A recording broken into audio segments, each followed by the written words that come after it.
Urban Shift webinar. My name is Mariana Orlov, and I'm the Global Manager for Urban Shift at the World Resources Institute. It's my pleasure to welcome you to this event today, where we will be exploring the WRI's World Resources Report, The Cities We Need, 7 Equitable Transformations.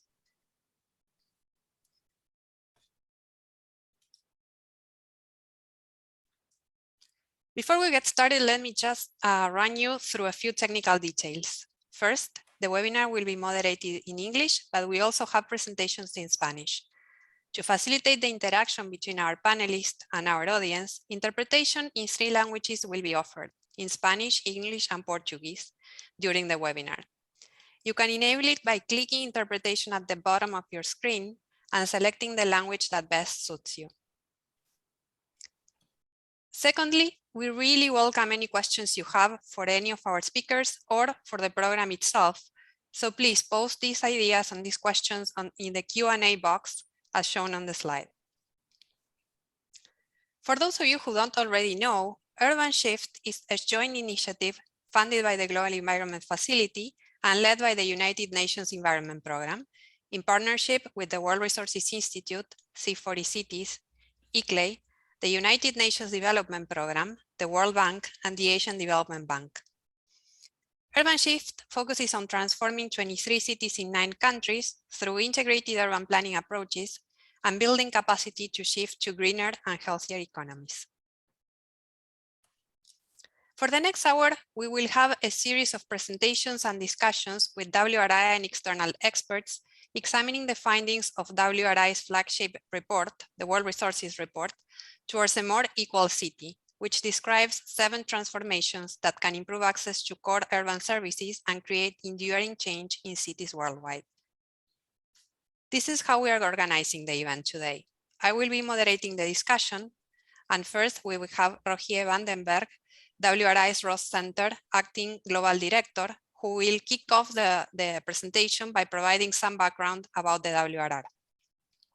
Then we will have Robin King, the Director of Knowledge Capture and Collaboration at the Ross Center, and one of the authors of the WRR, who will provide an overview of the 7 transformations highlighted in the report and focus on financing and subsidies, which is a topic of relevance for all the urban shift cities.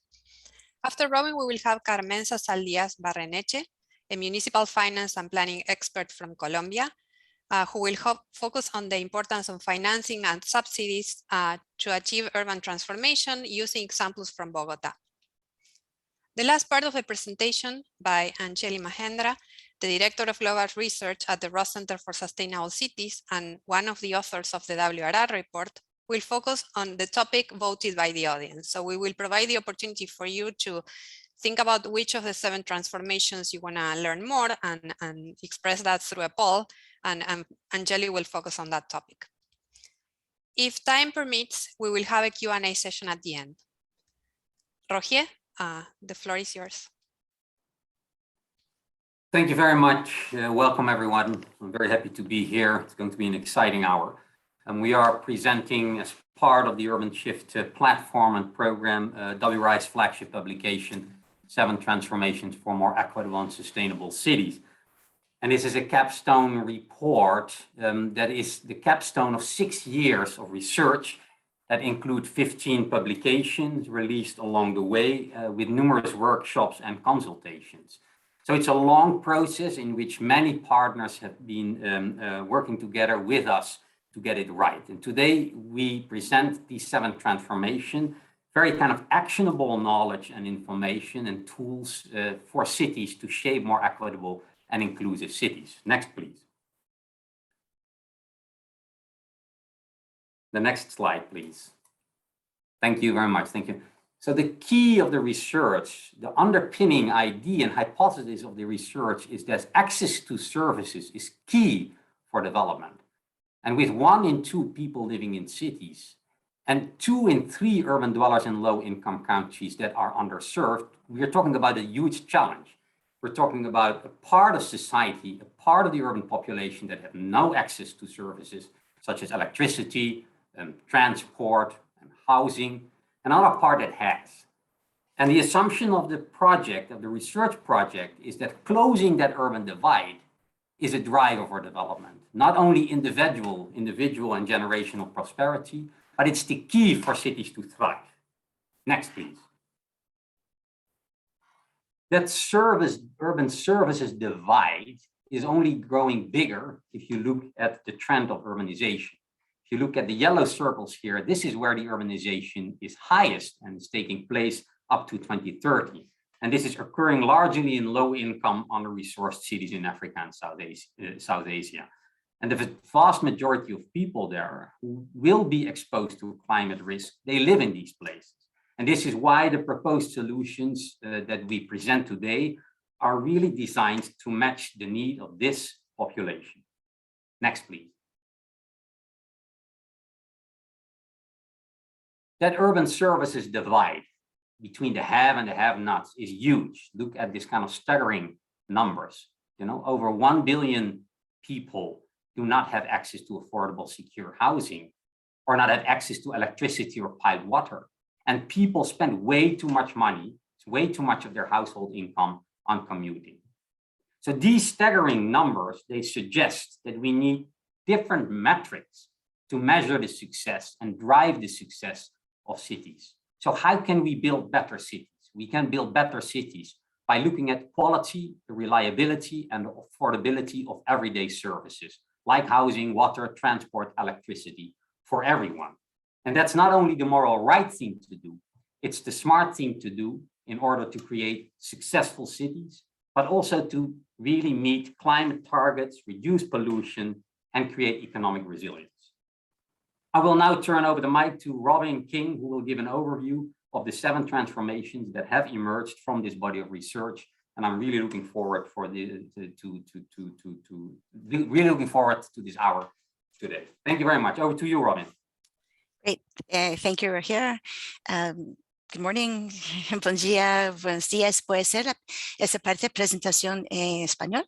Entonces vamos a empezar. My presentation is going to be in Spanish, so I will start talking a little bit about the architecture of the report. Roger told us that there have already been 15 publications, and today we're going to be speaking about report number 16.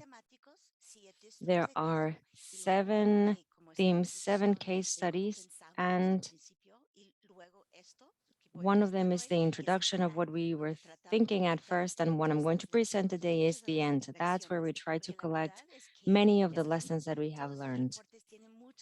All of these reports hold many different lessons for all of us, so we won't be able to share all of them in the final report, but the thematic reports speak and try to provide us more detail on these topics. We know that change in cities is not an easy thing to do. It's not linear and it's just one topic, but rather many different topics at the same time and in different sequences. So we will be speaking about the changes in some of the cities. In Latin America, for example, we will talk about the case of Guadalajara with the Vía Recreativa, and from Puerto Alegre, we will be speaking about the project called Cemento Participativo. So when we try to gather all of this, we decided to focus on the gap of services, and we were trying to look at the difference in opportunities that this gap causes when there are people that are highly served and we compare that to the unserved people. There are many different basic services that we're talking about, and we are trying to show that there is quite a large gap and that this gap changes and means that there are less opportunities for health, for well-being, not just for the people, the households, or the communities, but rather for the whole city.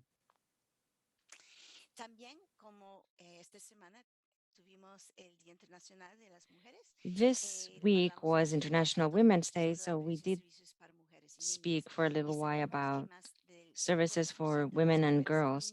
We know that over 50% of girls and women in urban areas in these countries, in countries under development, they lack access to some of these resources, such as access to clean water, to housing, to enough space for living, to sanitation facilities, and even more. We were trying to show that there are cascade benefits if we close that gap, if we close that divide in services. First, we spoke about costs and we showed evidence that traffic congestion makes us lose more than 20% of GDP. And this is a result that was carried out in different cities of Latin America and throughout the world. I will try to focus on examples of Latin America, but the reports share examples from all over the world. So we could avoid some of these economic costs, and this would help with quality of life. We know that short trips help us save up to 25% of the income for lower income workers. And we know that if we have transportation that is better connected to affordable housing, provides them access to more employment opportunities, and they can spend that time doing something else. Plus, it also helps with reducing pollution of the air. So if quality of life increases, then that is going to help us to transform the cities.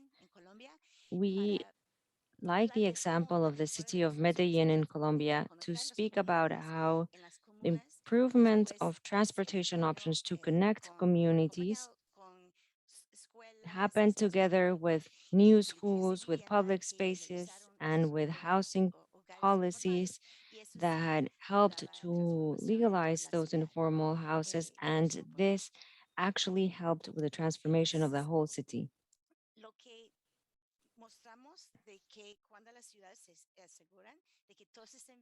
When cities make sure that everyone is being served by basic urban services, then there is a larger possibility of causing a long lasting change.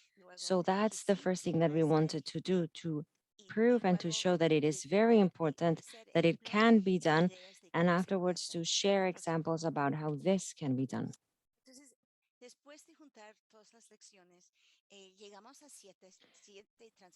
After analyzing all of the lessons that we have learned, we decided to categorize solutions in several buckets. Number one is services. The second one is including those excluded. And the third one is enabling change. Soon I will explain in greater depth each one of them. Right now, I'll give you an overview. The first one speaks about service delivery and designing and delivering infrastructure. On the second one, we speak about gathering data. And on the third one, we talked about financing and subsidies, which I will present in greater detail soon. And afterwards, governance and institutions. I will present transformation number 5, which is funding and subsidies. And Carmenza will also speak about that. And you will have the opportunity of which one you want to listen to. So after we hear from all of the different transformations, you will answer a survey and let us know about which one of the other transformations you would like to hear more about. Let's go to bucket number 1, which is reimagining service delivery. Number 1, we're speaking about design and infrastructure. And number 2, the models for service delivery. We started with people providing services that are invisible. The state never sees them, never acknowledges them. And not just that, sometimes they even work against them. So the first The first stage is going from being ignored to being recognized and acknowledging what has been done. And then comes a stage of integration, of being integrated into the system. And this is about transportation systems or water systems or providing power. Access to many of those services happens sometimes to many of these informal providers. The next bucket is about including those that have been excluded. Transformation number 3 speaks about practices for gathering data. We would use new technologies, we would partner, and we would engage the community in order to create better localized data so that we can use this localized data for decision making and for improving governance. This is in order to build on official data and to consider the official data that are at a very aggregate level, but if we gather data, we can have it at a more disaggregate level and at a more local level, and that can help us to focus on specific areas. Number 4 is about informal urban employment. We have to recognize informal workers and need to broaden their access to the public space, to services, to clients, and to social security networks, because in many cities of the global south, most of the workers are informal workers. So it's very important that they have that access to those rights, really, the rights of becoming citizens and producing for the city. The next bucket is enabling change. Transformation number 5 speaks about financing and subsidies. We know that we need national investments for specific subsidies to get money for where we need it the most. And we are aware that we will need innovation in terms of financing instruments and payment methods. But with a digital revolution, many things can be done. Number 6 is urban land management.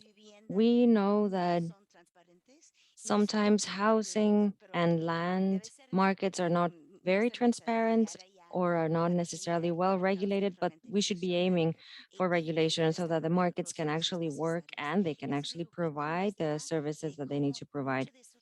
In this picture, you can see the kind of changes that could be visible in a neighborhood. So we could go from the people that are underserved to the people that are better served with some of very specific changes that could be made.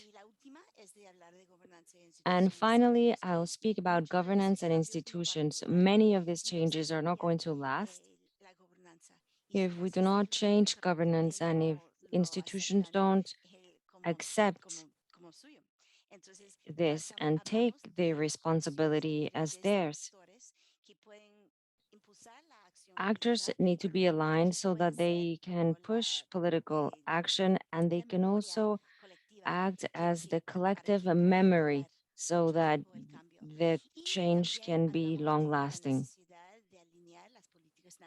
We also spoke about aligning national and local policies. In the graph, you can see that city receives constant pressure and constant information from many different stakeholders with different interests. But the next graph shows how it would be much better if we could all have a shared vision and we could align to it. For each one of the transformations, we try to create tools that could be useful for the people that are trying to make this a feasible option. So we have an action plan for specialists in municipal governments and from the urban sector, from the national government, civil society, the private sector, and then finally international community. Today, I will speak only about one of these action plans, but in the report, you can read actions for each one of these different stakeholders and about what kind of work they could do. Next, you will be able to decide which transformation you want to hear about today. I will be presenting financing and subsidies, but you will not be able to choose another one of these other 6 transformations. I think soon you will be seeing a survey on your screen and we'll give you a couple of seconds to choose which one you want to hear more from. Tendremos un poco de tiempo para decidir y ya, voy a callarme para So we will decide and I'll stop so that I give you some time to read and think.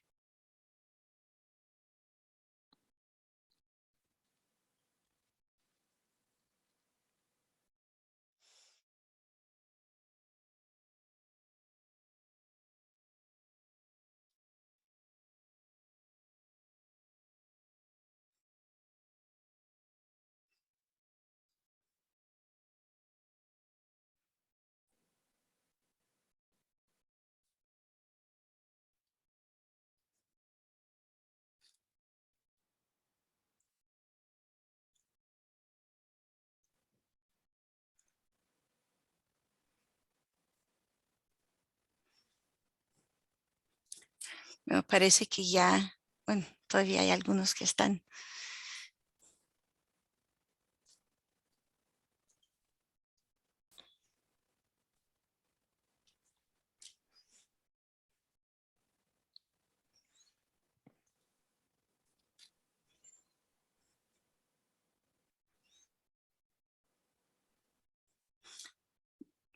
Bueno, parece que ya, bueno, gracias a todos y todas. Well, thank you everyone for voting. Yo creo que tenemos ya el resultado I think we have the results already. que van a presentar. Yo creo que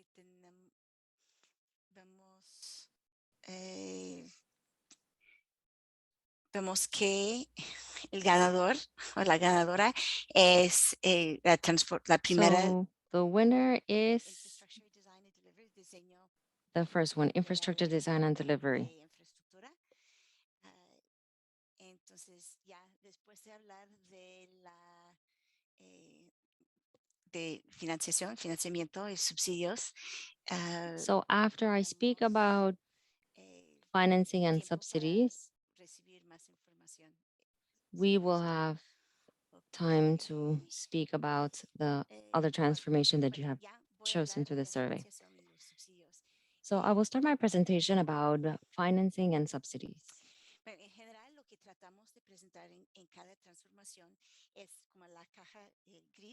In every transformation, we first show the current situation, which is the gray box. The current situation, it's insufficient investment.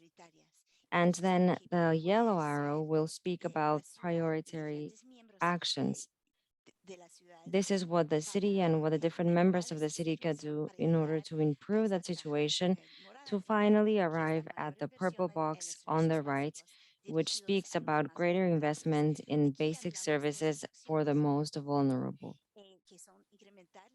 The actions are increasing investment of the national government and targeting it towards where the need is larger.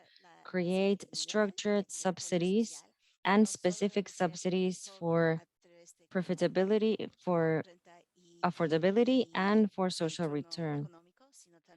Because it's not just about economic return, but it's also about a social return.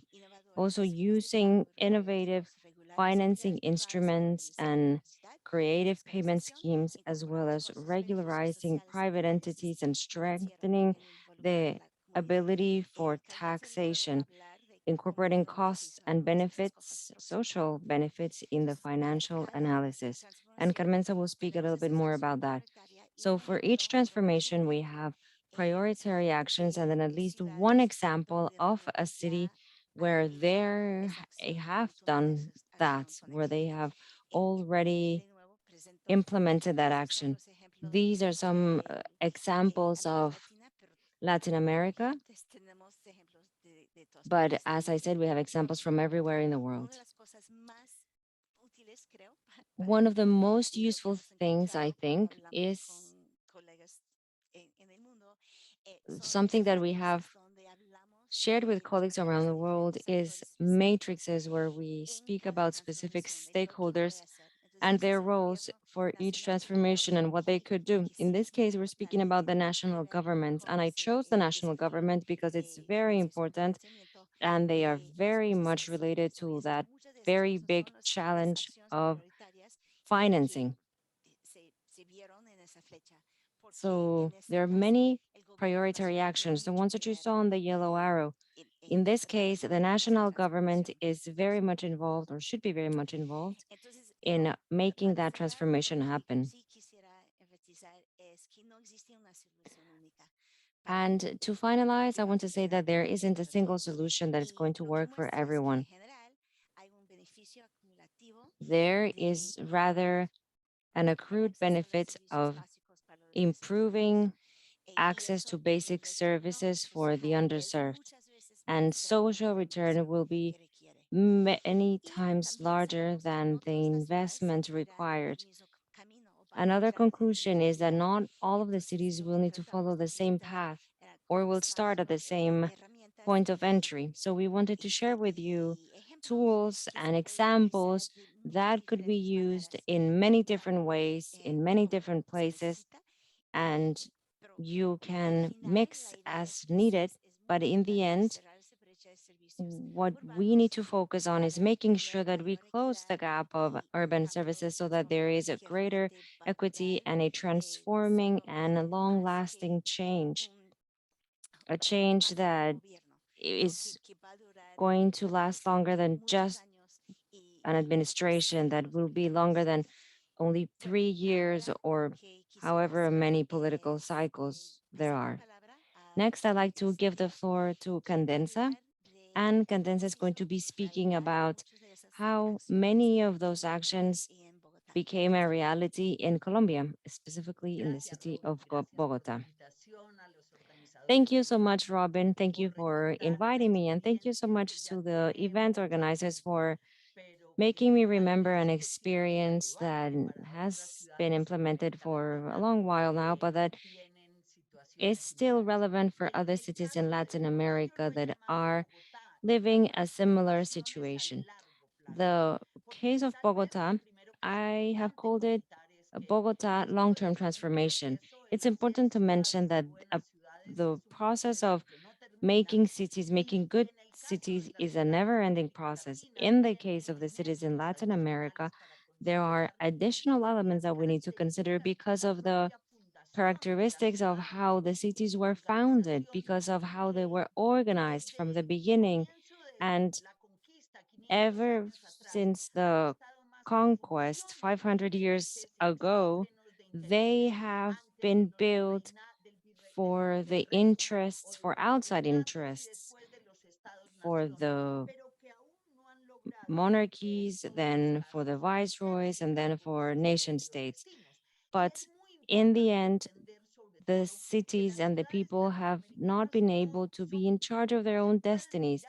It's important to acknowledge that Latin American cities cannot be looked at with very orthodox approaches because our cities are so heterogeneous. Some cities speak about dualism, functional dualism, but to be honest, when you take a look at an Latin American city, it's not really dual, but rather very poly with many different aspects to consider. We have areas that have great development and they can be even compared to cities in North America or highly developed Asian countries. So first of all, we have to understand that the cities in Latin America are very heterogeneous and they're very different, and that's why they're rather exclusive rather than inclusive, because they have been designed to serve very specific sectors with a perspective of producing for the outside and never really created for serving their own needs and for their own population, which, as I said, is a very varied population. And that is why we have to consider that urbanization in Latin America, when it starts, the territory state didn't really exist and the national state had no regulation on the cities. And that's why what we have today is cities with a great poverty belts that where the population continues to increase in these poverty belts and they continue to expand the gap in the cities that are served by structures, by services, and the unserved ones. In 1990, Bogota was the capital of chaos, the Latin American capital of chaos, not just because of the very high number of people living and working irregularly, but also because of its own public services that were not able to respond to the needs of the almost 6 million inhabitants. The tenfold growth that happened between 1950s and 2000s in the cities like Bogota, of course, left many people along the way. And transforming the situation of Bogota was a very progressive process that still is ongoing. After 27 years, we still need to work, and there is still a lot to be done. But I want you to remember three or four key aspects. Number one, during the Bogota's change process, one of the most significant things to do was to create a standard for the city, and we called it the Organic Statute for Bogota.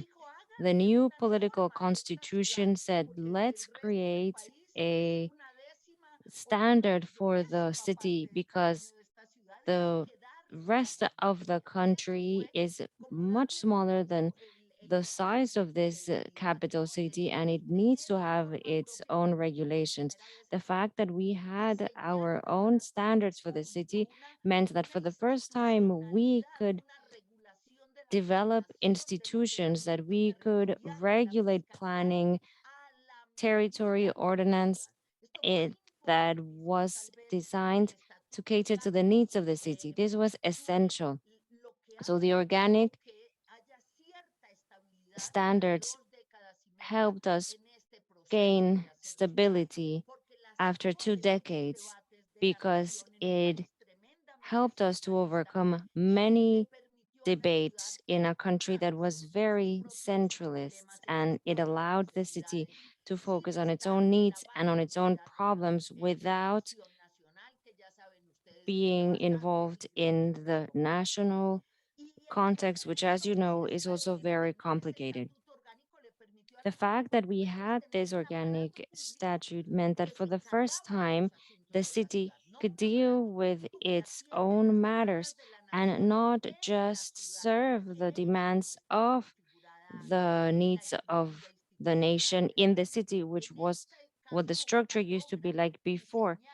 Bogota is able to design its mayor office, its political and administrative division inside the city to be able to management based on boroughs, to have mayors and so on. And that way we were able to advance by having our own institutions. And it also allowed it, and I think that's what's the most important thing, is that we were able to create citizens. It's important to remember that in our country, people have migrated for ages, but no one has really invited them. No one has really made them citizens. So I think that there are also several articles on this issue.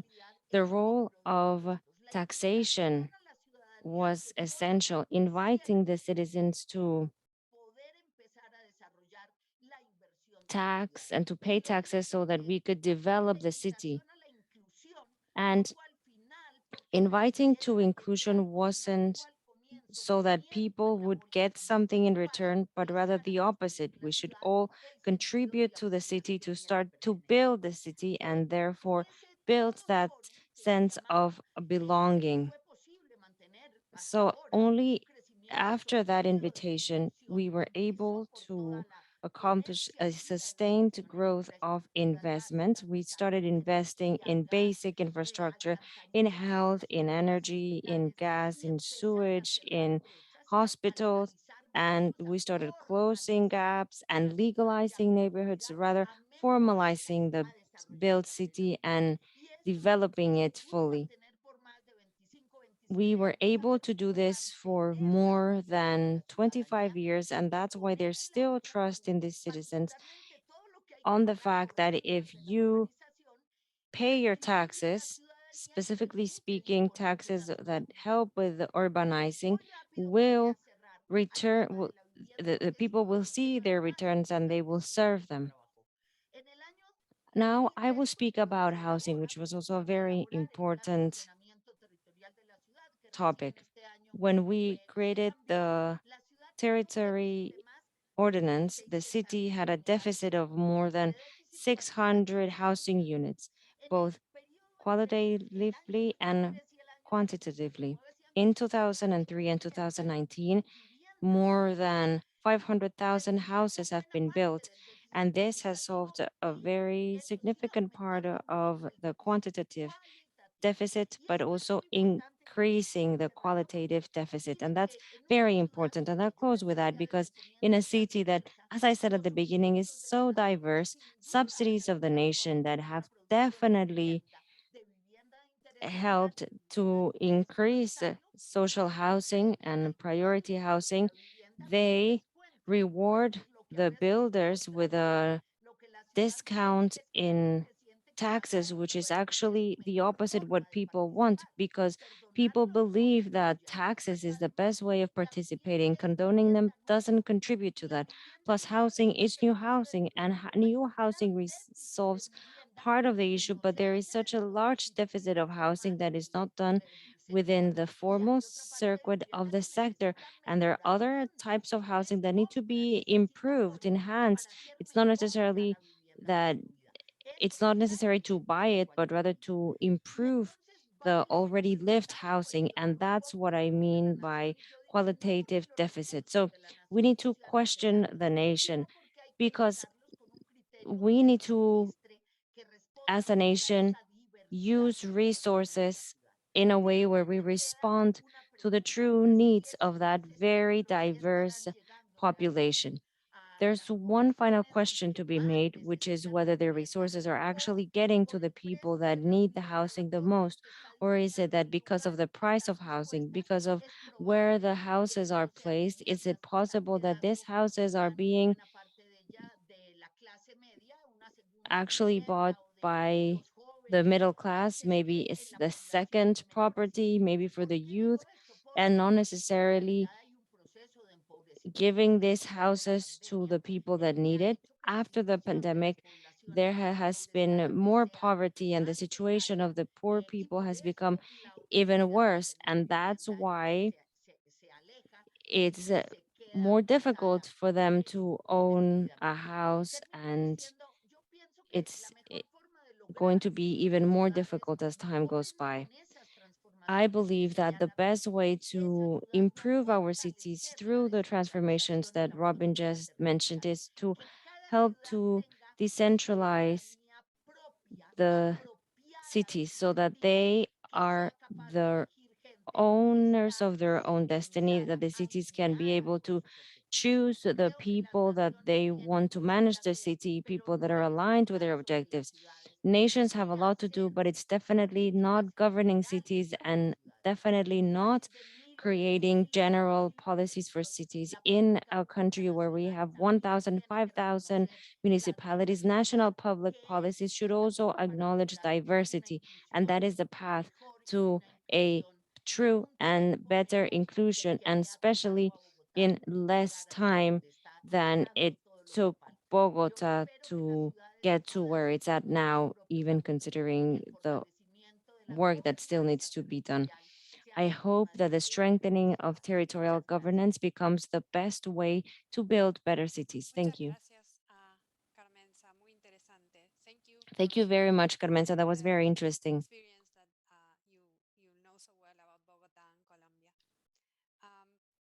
we are going to move on now to our next speaker. And as you've noticed, I'm switching now to English. So if you want to change the language in the way that I explained at the beginning, you can do that. You have the simultaneous translation in Spanish and Portuguese. So let me introduce again Anjali Mahendra, and she's going to be focusing on transformation number 1 as requested by you by both. So Anjali, I'll pass it on to you. Thank you very much, Mariana. I'm glad the audience has picked this because this is the, of course, the crux of it, right? We're talking about urban services and the gap. And this particular transformation, infrastructure design and delivery, is informed by deep dives that we did into every urban sector that Rukia was talking about at the beginning.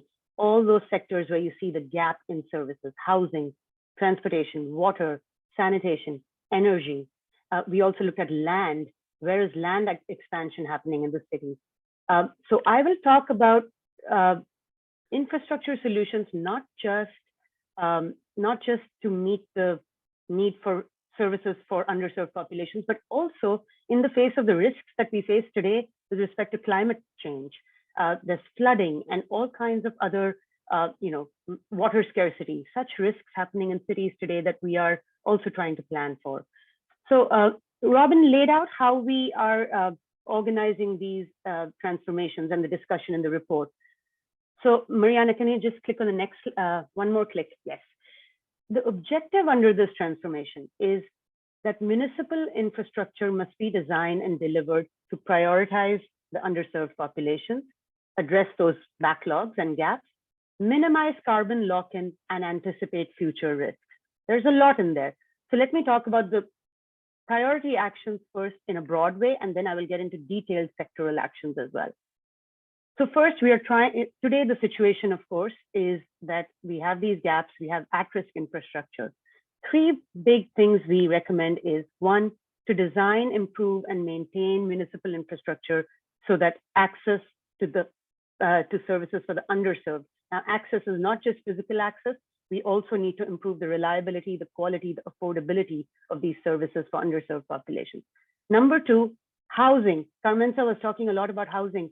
Housing is the crux of it. Where housing comes up in a city and how that spatial planning happens, whether it comes up in parts of the city that are completely disconnected from urban services and jobs, or does it come up in places where populations can have access? That is very important.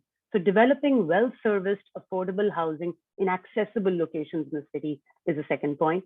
Third one, I was talking about climate.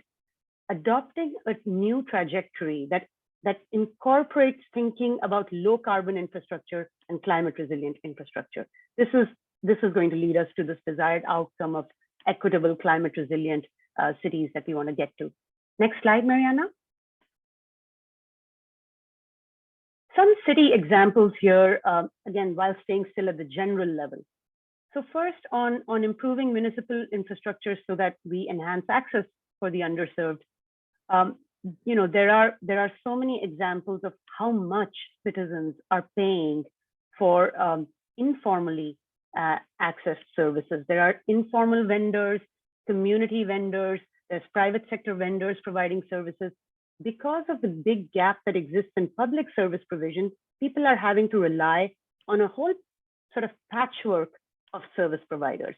And it's happening often in an unregulated way. The pricing of these services are unregulated. The quality and standards of service delivery are unregulated. Whether you look at transport services, water services, sanitation, that's what's happening in so many of these cities in the global south. So how can the public sector, how can public services be improved? When citizens have to rely on these alternative service providers, the costs are also so much higher. We have data like citizens paying 20 to even 50 times for water services when they cannot be accessed from the municipal supply, but instead from alternative providers.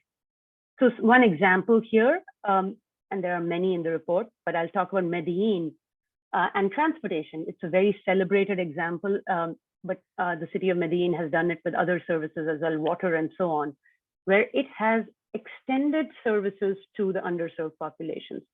It has actually looked at where the gaps are looking at, for example, the poor communities that cannot access jobs and building the cable car system so that communities that used to spend, people who used to spend almost 2 hours traveling to work now spend 30 minutes or less. Water services have been extended to informal settlements. That is one example. There's Rosario in Argentina. Again, I'm focusing more on the Latin American examples, but there are more in the report. Rosario has gone about integrating informal settlements into the urban planning of the city so that they extend services and they make sure good quality housing is also created. The second point here about well-serviced affordable housing in accessible locations. Carmenza was also talking about the affordable housing gap. It is important to not just look at the affordable housing gap as a quantitative indicator. That is the mistake many cities, many countries have made. You can only look at the example of Mexico, Brazil, South Africa. Many of the national policies that are created around affordable housing focus on the quantitative indicator. We need to supply these many units of housing. And what ends up happening is, which is the experience in so many cities, Mexico City, Cape Town, Johannesburg in South Africa, you see the new affordable housing stock coming up in the outskirts of the city, disconnected from jobs, disconnected from services. Often after a few years, you find these houses lying vacant. And of course, they come up there because the land is cheap. Developers are able to aggregate the land and achieve economies of scale and so on. There are reasons for why it happens, but it is not a sustainable trend. It is certainly not a trend that serves particularly lower income people who will be living in these places because it adds to their long-term costs. So here again, there are good examples of the one we have here on the slide is in Bangkok, how cities have, first of all, looked at informal settlements within the city and upgraded services there, but also how they have been able to, and maybe I'll quote the example of Sao Paulo in Brazil, how they have been able to target development into particular parts of the city that are well connected. In Sao Paulo, you have this concept of urban operations. Mexico City at one time had this policy of how density would be increased only in parts of the city that were accessible to services and jobs. So we need those kind of policies so that housing comes up where it is actually serving the needs of people. The last one here, adopting a trajectory that focuses on low carbon and climate resilient infrastructure.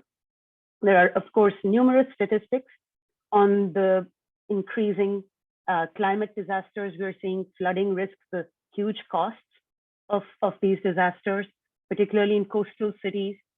And here again, there are very good examples of how, in thinking about meeting this urban services gap, how cities can meet multiple goals at the same time. How can you integrate the idea of providing services into your climate adaptation plans, into your climate mitigation plans? How do you make these goals one and the same? So good example again from Rosario. I like to talk about Rosario because it is a winner of the prize for cities that the WRI Ross Center also put out last year. Very, very inspiring example of how the city is completely organizing its urban planning to be climate resilient and introducing infrastructure and services to be with climate adaptation in mind. So making sure they're investing in streets, in what used to be informal settlements, making sure they're improving streets, drainage infrastructure, water and sanitation infrastructure, and so on. Particularly in flood-prone locations, trying to increase the infrastructure and enhance it. And certainly there are many examples we have seen now in COVID, where on transport, because we could not use public transport, there has been so much investment going into cycling infrastructure. And cycling and walking infrastructure is resilient infrastructure because the more cities invest in it, and certainly more access is provided to lower income people. And if you make sure it is connected to public transport, you really start to build out that low carbon and resilient transport infrastructure because you give people the options to not use private vehicles. So this is broad. Let us get into some of the sectoral recommendations. Next slide, Mariana. I just want to point out each of these has a whole thematic paper under the Towards a More Equal City behind it. So if you go to the website, you will find a paper on transport. And here, the whole focus of the transport sector that we think should be brought in cities is on accessibility.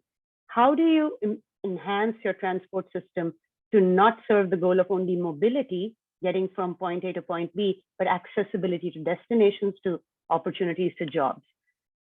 Three big recommendations here. I won't go into all the details because, like I said, there's a lot under each of these, but three big points on transport. Making sure we build complete and safe street networks. And this means giving that priority to biking and walking infrastructure, which is used a lot by low-income people, and connecting it to public transport. Many cities have, whether we look at Bogota, Sao Paulo, Fortaleza, Brazilian cities have been doing a lot on this. Colombian cities have been doing a lot on this. So making sure we are really building out that infrastructure in many cities. Guadalajara in Mexico is a nice case study we've done under the WRR that you can look at for how they prioritize public spaces and cycling infrastructure. Second point, I was just talking about how informal transport operators, informal vendors are supplying services across sectors. In transport in particular, there is a need to make sure we are integrating the informal services with the formal, knowing that it takes a long time. It takes almost a decade for transport infrastructure, water and sanitation infrastructure to be built out. How can cities in the short and medium term partner with informal providers and expand access that way?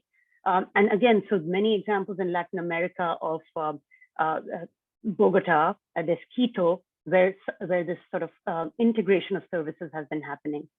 Managing the demand for private vehicle use, very important. Many cities in Latin America are already very well aware of this. You have your travel restrictions in place, but how can we maybe evolve those into a pricing system, or think of parking charges for transport, so that you also raise revenue for the city? Next slide, Mariana. I'll go a little bit faster through these sectors, just take 1 or 2 more minutes. Energy sector, you'll see the first recommendation here is about shifting to cleaner cooking. This has been a significant problem in African cities, in South Asian cities, not so much in Latin American cities, but again, shifting to cleaner cooking, wherever those gaps exist in informal settlements and so on, needs to be prioritized. Scaling up renewable energy. And there are several examples of how solar PV, distributed solar PV, has been provided in informal settlements, and it's being used to support the businesses, home-based businesses, and so on in these places. And of course, providing important energy access for all of life's needs. Increasing energy efficiency of buildings and appliances. Mexico City has been doing a lot on this.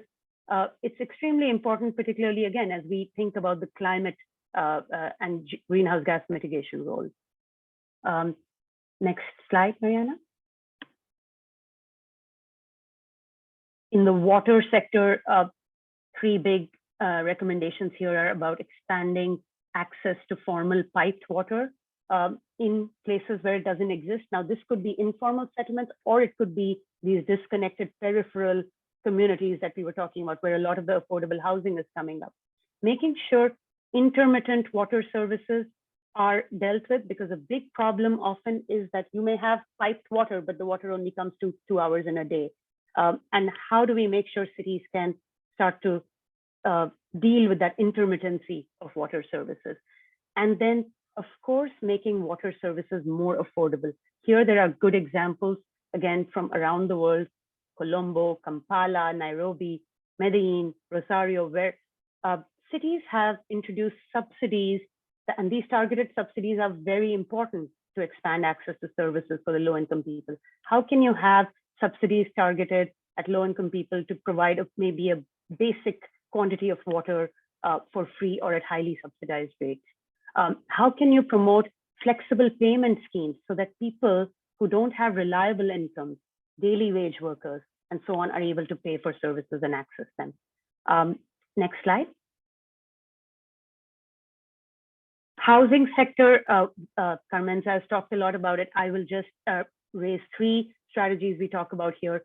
One, making sure informal settlements, again, thinking about the example of Rosario, informal settlements located in low risk zones are upgraded, and where they are at high risk, we are thinking about a strategy for how to keep them, how to maybe displacement is not something anybody wants, but how do you make sure you're very carefully and in a sensitive way, making sure we are creating housing for people who are at risk. How do we upgrade informal settlements in place? How can we enhance rental housing markets? Rental housing is extremely important as a strategy, and it is one way people are able to access housing much more affordably. And then there is converting what I was saying about Sao Paulo, for example. How can you direct affordable housing in accessible, well-serviced locations? Making sure vacant land in cities is utilized for affordable housing. Making sure you're changing your zoning and density regulations to increase density in locations that are accessible to services. Next slide. I will probably not go over this in detail because of lack of time. We should leave some time for questions. But I've talked a lot about the city level actions. In the report, you will see that particularly on enhancing access to services and what needs to happen on infrastructure design and delivery. What can the national government do? Because there are funding programs that are cross-cutting across these sectors that national governments can come up with. We have many examples of that. There are policy frameworks national governments can set up. We talk about the role of private sector and entrepreneurship, how cities can partner with the private sector in providing services. We talk about the role of civil society organizations and community groups in working with cities to help them understand the needs on the ground and to help them provide the infrastructure in the places where the need is greatest. I'll stop there. Thank you, Mariana. Thank you, everybody. Thank you, Anjali. I know we have a lot of content that we haven't been able to share today, but we want to give some time to questions and answers. So let me get there. So I've been tracking the questions online, and I have some selected here. Carmenza, la primera pregunta me gustaría hacértela a ti. So the first question is for Carmenza, and I'll ask the question first in English, and then I will say it in Spanish. And it's the following. May the speaker share with us how the standards was able to set for the city she is residing? How were the standards set up for the city? And what legal processes the proponents have to go through the institutional process to get those standards? And who are the eligible actors to be proponents who can propose those standards? So it's a big question. ¿Cómo, Carmenza, la pregunta es... So I'll repeat the question, but in Spanish for Carmenza. So the question for you, Carmenza, is how is it that the standards were proposed for cities, for Bogota? I imagine that is what they're asking. And what are the legal processes to institutionalize standards, and what stakeholders were involved?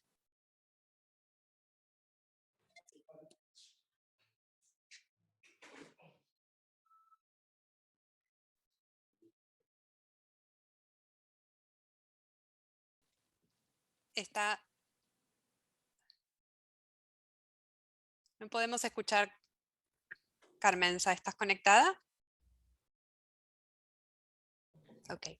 Carmenza, are you connected? Hola, sí. Ahora sí.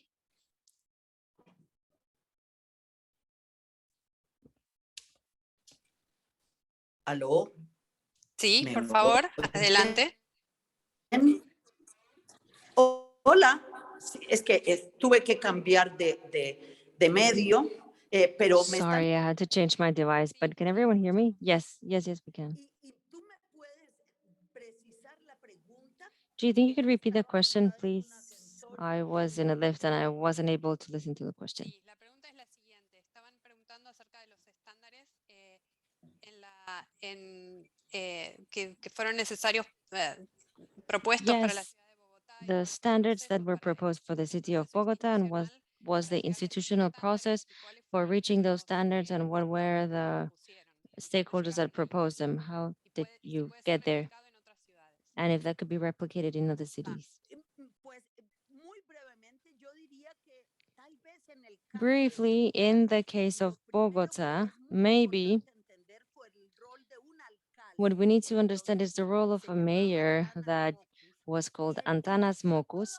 And this mayor began the task of inviting the citizens to become committed.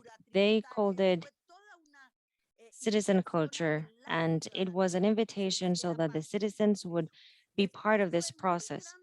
Then the work with the private sector was very large as well.